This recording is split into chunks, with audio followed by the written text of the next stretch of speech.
Oui, bonjour chez vous. Ici SR Bishima, votre serviteur Daniel Biampata.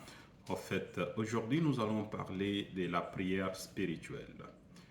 Donc, la prière spirituelle, c'est tout ce qui est relation entre l'humain et l'invisible, donc les surnaturels. Parce que normalement, lorsque nous nous mettons à faire une prière spirituelle, c'est-à-dire que nous nous adressons aux entités qui ne sont pas perceptibles à l'œil nu, et tout simplement, nous nous adressons aux énergies.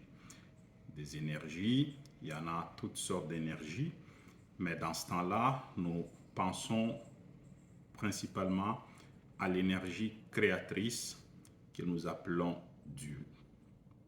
Donc, ici, nous allons justement aborder cette question de la prière et de savoir qu'est-ce qui se passe lorsque nous entretenons une communication avec l'invisible.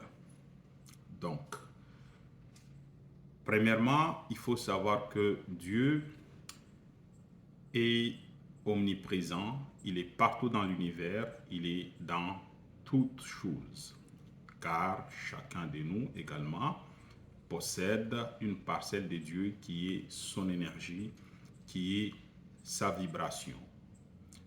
Donc, étant donné que chaque chose, animal, règne végétal, ainsi que les humains, nous avons tous cette parcelle de Dieu, nous avons tous cette parcelle-là qui nous lie justement à la substance créatrice.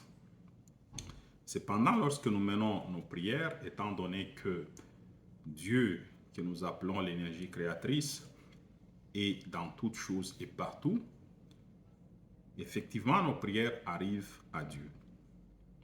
Cependant, il faut savoir que nos prières qui arrivent à Dieu, Dieu n'agit pas forcément à nos prières. Parce que Dieu n'a pas de sentiments, il n'a pas d'émotions, il n'a pas les ressentis que nous, humains, avons. Donc, sur le coup, il ne peut pas venir intervenir par rapport à nos besoins, par rapport à nos émotions.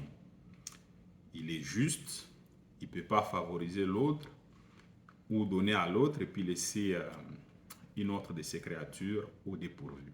Parce que tout ce qui existe, que ce soit au niveau des aliments que nous consommons, c'est toutes des créatures de Dieu. Toutes ces choses-là sont créées par Dieu.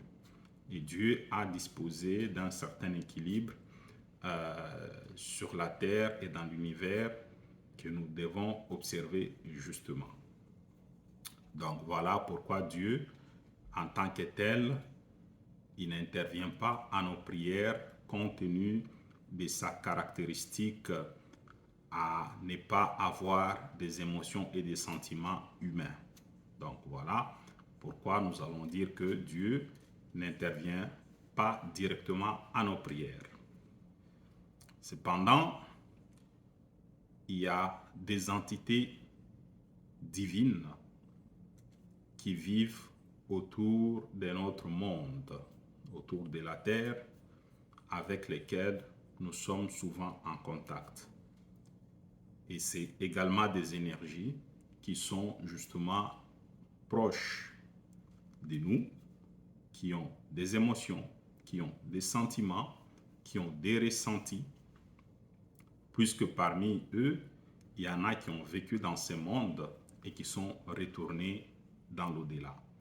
Donc, c'est des énergies qui sont à notre disposition puisque ils ont vécu avec nous et ils sont au contact de nos réalités et ou alors ils ont déjà vécu certaines réalités de ce monde et qui nous connaissent, qui nous ont côtoyés, avec qui on a eu des projets communs parfois dans ce monde. Donc voilà pourquoi ce sont ces entités-là qui interviennent. Maintenant, dans ces entités, il y a des entités positives et négatives. Donc il faut justement savoir avec quelle entité on fait affaire. Donc vous savez toujours que nous, on a toujours parlé du positif. Donc, on va chercher des entités positives. Cependant, là, ces entités-là, c'est eux qui peuvent également nous juger. Ils peuvent nous apporter du réconfort. Ils peuvent également nous condamner lorsque nous ne sommes pas dans les bonnes conditions ou que nous avons failli à une certaine condition de la vie. Donc, parce que la vie spirituelle et la vie sur terre est supposée observer certaines lois qui sont de la nature et des lois exactement qui sont sociales. Donc, voilà pourquoi il y a ces entités divines qui sont des énergies avoisinantes autour de nous qui nous apportent des solutions et en même temps qui peuvent nous juger. Donc, voilà pourquoi lorsque nous adressons nos prières à Dieu, il y a aussi ces énergies-là à qui on devrait s'adresser pour justement faciliter la réalisation de nos prières. Donc, pour ces faits, il faut savoir que nous avons chacun des ancêtres donc, qui ont été dans ce monde, qui ont vécu soit avec nous, soit avec nos parents. Et voilà, ce sont ces énergies-là qui réagissent souvent dans nos prières. Et dans ces énergies, ils ont aussi une hiérarchie. Donc, c'est-à-dire selon que chaque énergie a atteint un niveau donné dans son processus, dans son cycle de vie.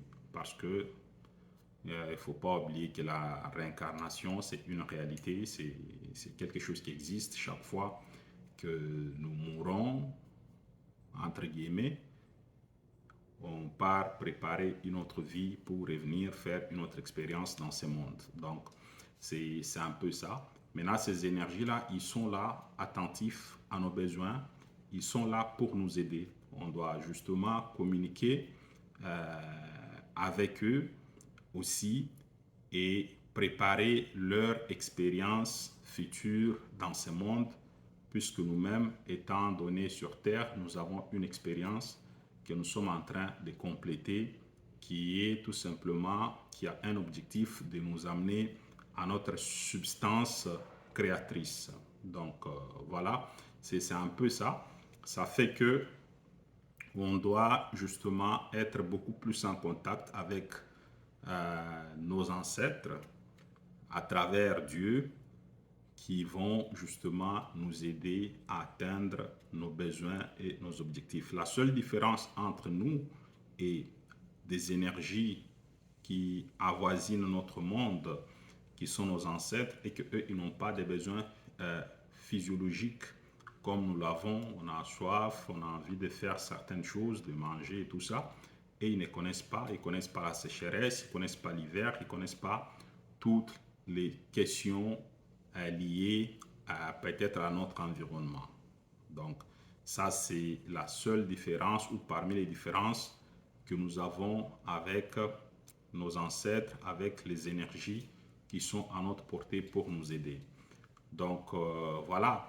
Par contre, ils ont des émotions, ils ont des sentiments, ils ont certains ressentis émotionnels et ils peuvent justement avoir pitié de nous et venir nous assister, soit apporter leur justice par rapport à une injustice que nous pourrions subir dans ce monde ou par rapport à toute autre chose ou par rapport à nos demandes que nous avons au quotidien.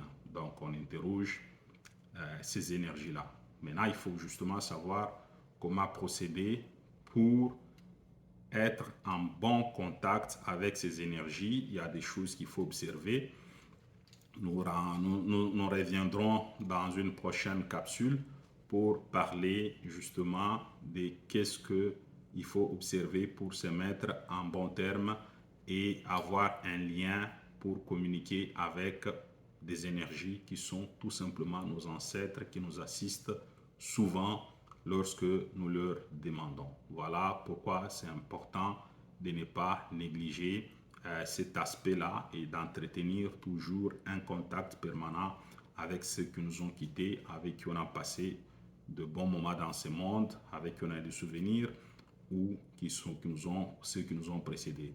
Voilà un peu ce que j'allais dire par rapport à la prière et je vous remercie de nous avoir suivis. Abonnez-vous, partagez nos capsules et voilà, à la prochaine. Bienvenue chez vous et bienvenue sur SR Bishima. Merci.